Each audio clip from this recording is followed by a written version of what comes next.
The sound of bones snapping echoed through McDonald's like a gunshot, cutting through the music and chatter with surgical precision. Braxton Whitmore III writhed on the polished floor, his right leg bent at an angle that made onlookers gag. His designer sneakers pointed in opposite directions, one forward, one grotesquely backward. Above him stood a girl no one had noticed walk in. Her broken glasses held together with medical tape, one lens spiderwebbed. "Your father's lawyers can't fix a compound fracture," Saffron Volkov said quietly, adjusting the damaged frames. The accent was subtle, Eastern European bleeding through practiced American English. .50 phones captured the moment. Westmont Prep's golden boy reduced to sobbing on fast food tile. His crew, Dassel Park and Rook Martinez, stood frozen. They'd never seen anyone fight back. Certainly not a girl who weighed maybe 110 pounds, who'd been eating lunch alone just 72 hours ago. The manager, Gary, moved through the crowd, phone already connected to 911. But his gaze lingered on Saffron. Something unreadable passing across his features. 72 hours earlier, Saffron had walked through Westmont Prep's marble entrance for the first time, her second-hand uniform pressed, but obviously not new. The security guard double-checked her ID twice. Other students flowed past in rivers of privilege, conversations about Gushtad and the Hamptons creating a soundtrack of casual wealth. Her grandmother had woken at 4 a.m. to braid Saffron's dark hair. "Remember, little wolf?" she'd whispered in Russian. "You're there to learn. Nothing else matters." But Babushka's eyes had been worried, scanning for signs of the temper that had gotten Saffron expelled from 2 Chicago schools.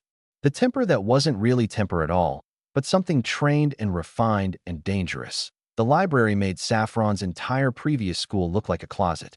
She'd found a corner table on the second floor and spread out her textbooks. The calculus was easy. Numbers were the same everywhere. Shadows fell across her notebook. 3 boys moving with synchronized arrogance. Braxton led them, 6 feet 2 inches of carefully cultivated intimidation.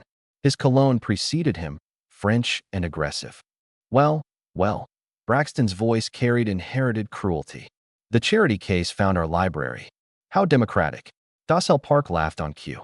Rook Martinez lounged against the bookshelf, his father's judicial reputation worn like invisible armor. Saffron didn't look up. She'd learned eye contact was what predators wanted. Her pencil moved steadily. But beneath the desk, her left hand had shifted position, fingers spreading in a specific pattern that would have meant nothing to these boys. "I'm talking to you," Braxton said, his tone sharpening. His hand moved toward her desk, probably intending to sweep her books onto the floor. "The derivative of x superscript 3 plus 3x superscript 2. 2 is 3x superscript 2 plus 6x, Saffron said quietly. "If you're here for tutoring, the rate is $20 an hour. Cash only." The silence was beautiful. Dassel choked on his laugh. Braxton's face underwent a transformation. Surprise to confusion to rage. His hand completed its trajectory, plucking her glasses from her face. The world blurred, but Saffron had trained for this. Hours blindfolded, learning to function when sight failed. She heard Braxton step back, holding her glasses up like a trophy. "Oops," Braxton said. "Let me help you with those." The crack of breaking plastic was theatrical. That was 2 weeks of her McDonald's wages. A month of her grandmother's budgeting. Saffron's hand stilled. For exactly 3 seconds, she didn't move, didn't breathe. In that stillness, something shifted in the library's atmosphere. Dassel took an involuntary step back. "Problem?" Braxton asked, dropping the broken glasses on her notebook. "I'm sure Daddy can buy you new ones." "Oh wait, where's Daddy?" "That's right. Charity cases don't have those." The pencil in Saffron's hand snapped with a sound like a small firecracker. Her breathing had changed, deeper and more rhythmic. Combat breathing, system of training. "Walk away," she said, her voice quiet. "Now, or what?" Braxton laughed. "My father donated $3 million to this school last year. You're nothing here. Less than nothing." Saffron finally looked up. Even through the blur, something in her expression made Braxton hesitate. Her eyes were gray, the color of winter storms, and utterly without fear.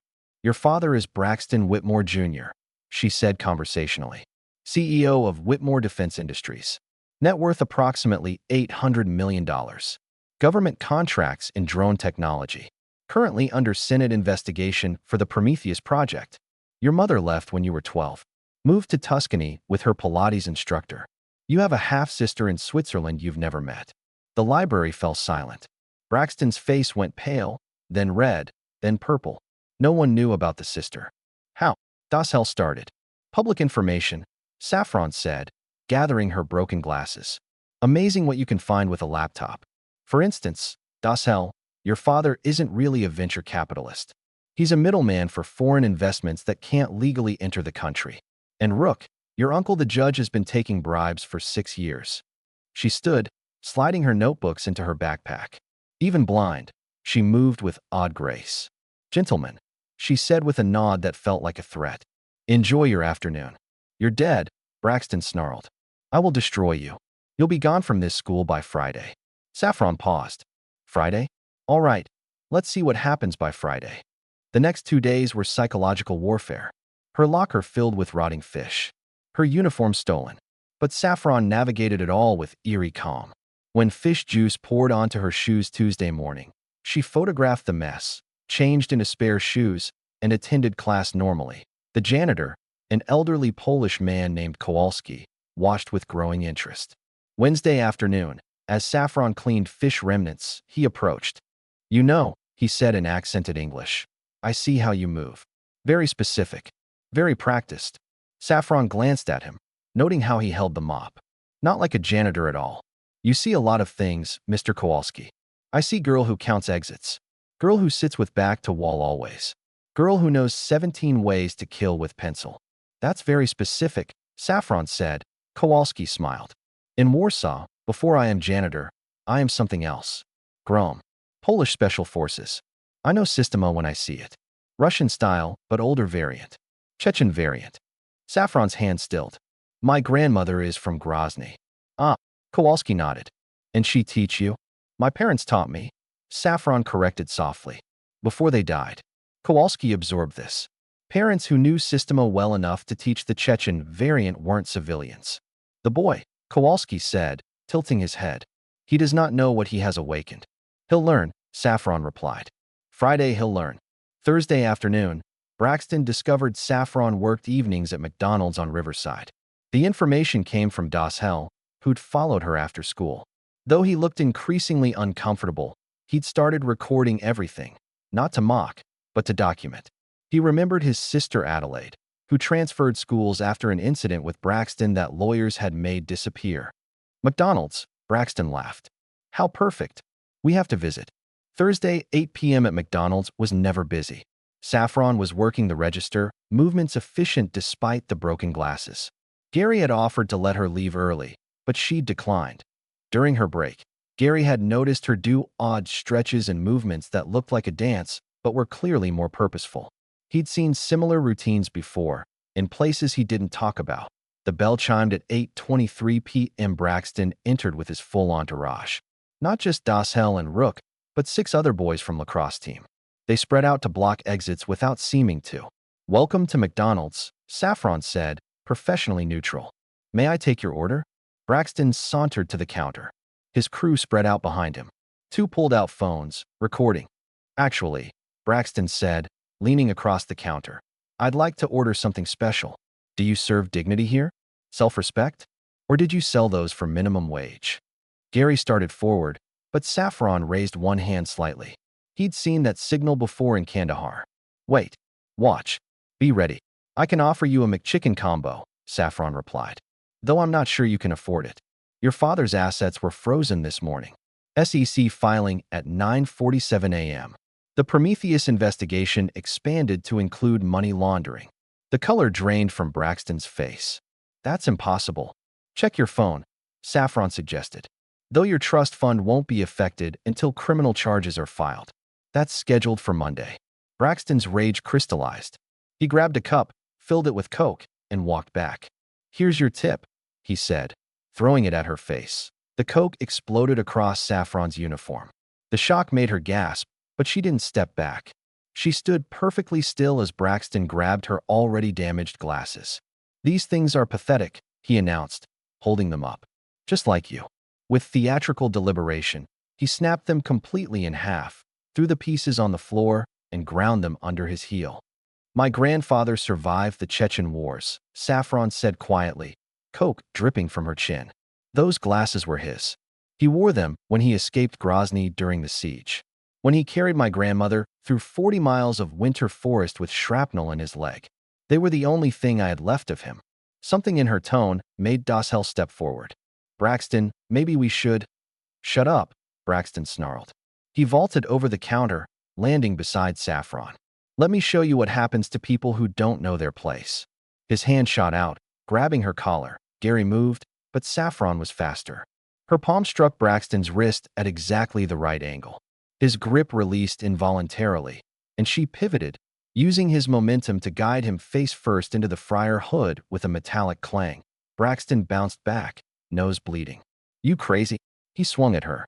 Saffron didn't block. She redirected, guiding his fist past her face and into the milkshake machine. The impact shattered the plastic housing. Before he could recover, her knee came up into his thigh, hitting the femoral nerve. His right leg went numb. As he stumbled, Saffron's foot swept his left ankle. But she caught his leg mid-sweep, controlling the descent while applying rotational force. The crack when Braxton's tibia and fibula separated was loud enough to stop traffic outside. His scream came a half-second later. He hit the floor, his right leg bent at an impossible angle. The entire sequence had taken 3.7 seconds.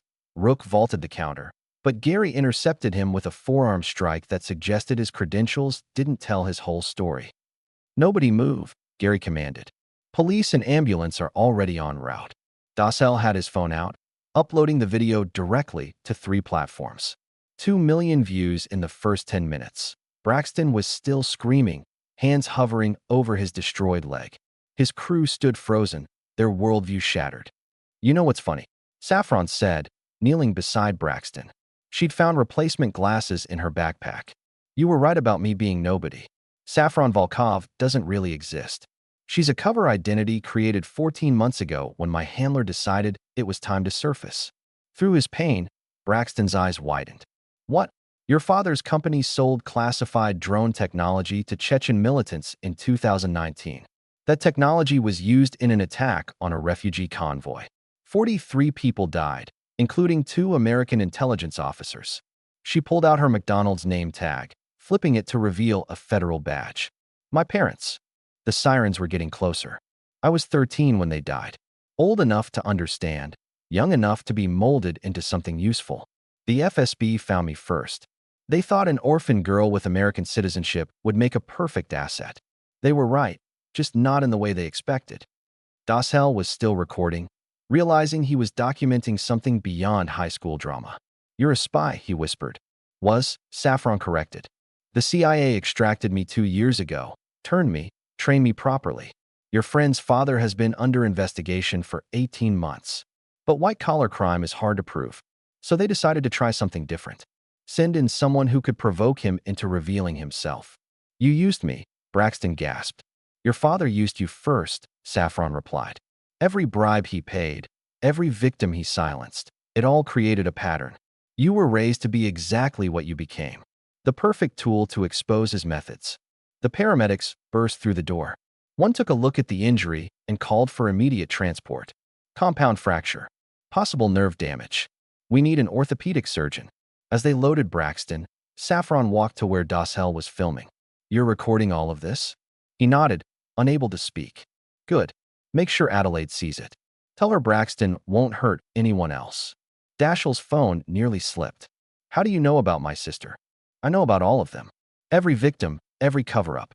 Whitmore Defense Industries has been using Westmont Prep as a testing ground for psychological operations protocols. Your friend was both a test subject and a weapon. His father's been selling the data to private military contractors. Gary stepped forward, pulling out his phone.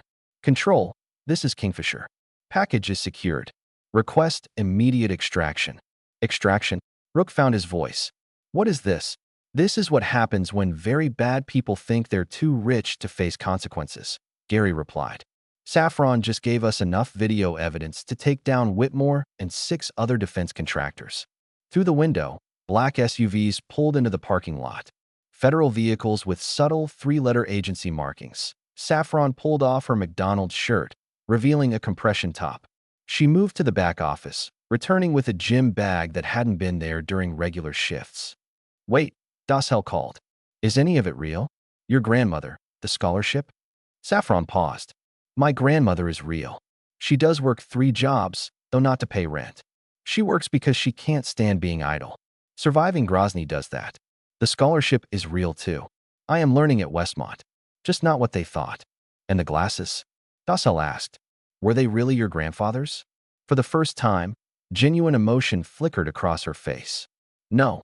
My grandfather died before I was born, fighting the same militants who would later use Whitmore's drones.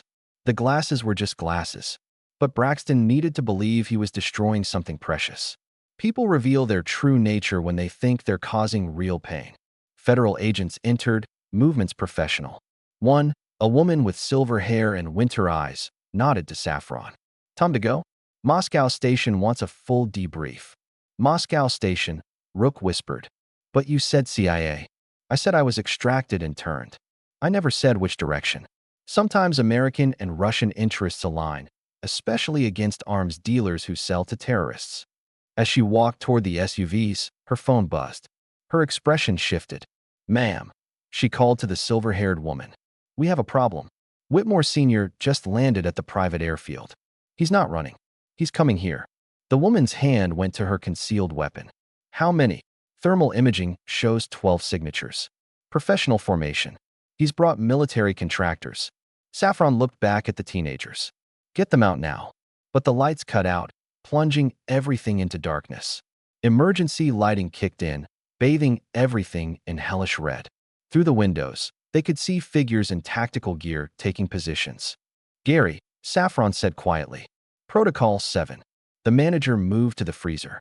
The back wall swung open, revealing an arsenal. Kids, listen, he said, handing out what looked like emergency flares. These are smoke markers with infrared tags. If shooting starts, pop one and drop. Extraction teams will prioritize your location. Dassel was still recording. This is insane. Your father launders money for terrorists, Saffron told him bluntly while checking a pistol Gary handed her. Rook's uncle takes bribes from human traffickers. Half the families at Westmont are involved in something horrifying. Why do you think they picked that school? A voice boomed through a megaphone. This is Braxton Whitmore, Sr. Send out the girl, and everyone else goes free. Saffron laughed bitterly. He doesn't understand. This was never about his son. Braxton was bait. She moved to the window, staying low. The tactical teams were good, but they'd made one mistake. They assumed they were dealing with a teenager and a fast food manager. Sasha, Gary said quietly, using a name none of them had heard. You don't have to do this. Yes, I do, she replied. They killed my parents, sold the weapons that destroyed my life, and raised their son to be just like them. She looked at the terrified students. Evil isn't always dramatic. Sometimes it's just rich people deciding profit matters more than lives.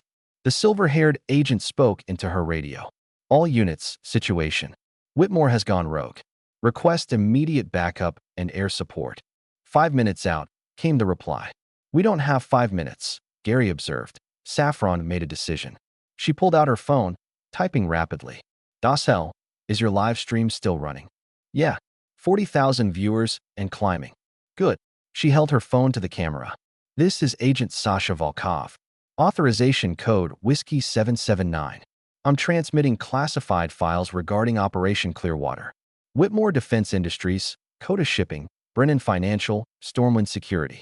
All implicated in selling weapons to terrorists. The evidence is uploading now. Download it. Spread it before they cut the feed.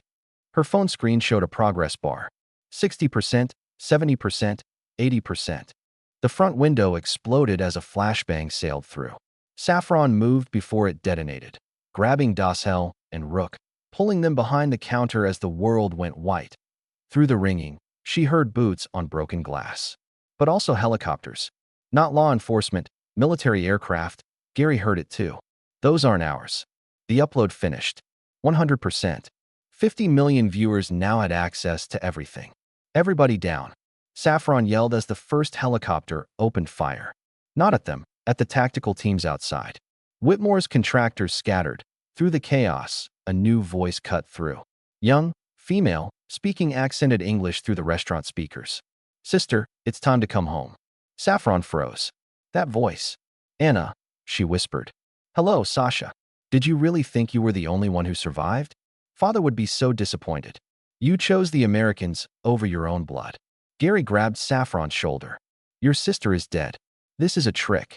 No, Saffron said, staring at the helicopter. Through the searchlight, she could make out a figure. Small, lean, tactical gear. The face was older, scarred, but unmistakable. She's alive. The FSB told me she died in the drone strike. They lied. Anna's voice continued. Just like the Americans lied to you. Both sides used us, Sasha. But there's a third option. Come with me. The agents were shouting into radios. But the situation had spiraled beyond control. 10 seconds to decide, Anna said. Then I leave and you'll never find me again. Saffron looked at the terrified teenagers, at Gary, at the federal agents. Then at the helicopter. At the sister she'd mourned for 3 years, she made her choice. I'm sorry, she said to Gary, then moved. The smoke grenade she threw released a dense cloud that blocked visual and thermal imaging. In the confusion, she vaulted through the shattered window, sprinting across the parking lot. The helicopter dropped a rope ladder. Saffron caught it, climbing with practiced efficiency as bullets sparked off the armored hull. Below, Gary shouted her name. Her real name, not Saffron or Sasha, but something else that the helicopter banked away. Dashiell kept his phone trained on it. The live stream showed 120 million viewers now. In the aftermath, as paramedics treated the wounded and FBI agents took statements, one detail stood out. On the counter where Saffron had stood, someone had left broken glasses carefully arranged to spell out a word in Cyrillic, Voron. Raven. Dashiell looked it up later. In Russian military terminology, Voron was a designation that didn't officially exist. It referred to assets trained from childhood, loyal to no nation, serving only the organization that created them. 3 weeks later, Dashiell received an encrypted email. No sender, just coordinates and a time. 47 hours from now, 3:00 a.m. He should have ignored it.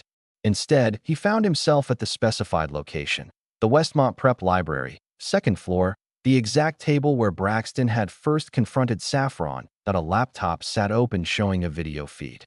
Saffron appeared on screen, but she looked different. Older, though only weeks had passed. Behind her was another girl, nearly identical despite the scars. Anna. Hello, Dashiell, Saffron said. By now, you've probably figured out nothing about Westmont was coincidental. Your father's money laundering, Rook's uncle's corruption, Braxton's father's arms dealing. It was all connected, part of something bigger. We were never working for the Americans or the Russians, Anna added. We work for ourselves now. For the other children whose parents were killed by weapons that shouldn't exist, sold by people who thought wealth made them untouchable. Braxton will walk again, Saffron continued. Eventually. His father won't be so lucky. Neither will the others. The evidence you helped broadcast started something that can't be stopped. But here's what you need to know. Anna leaned forward. Westmont Prep has a new student starting Monday. Eastern European scholarship kid, probably wearing broken glasses. Be nice to her, Dashiell. You never know what someone's really capable of. The screen went dark. When Dashiell tried to replay the video, the laptop had wiped itself.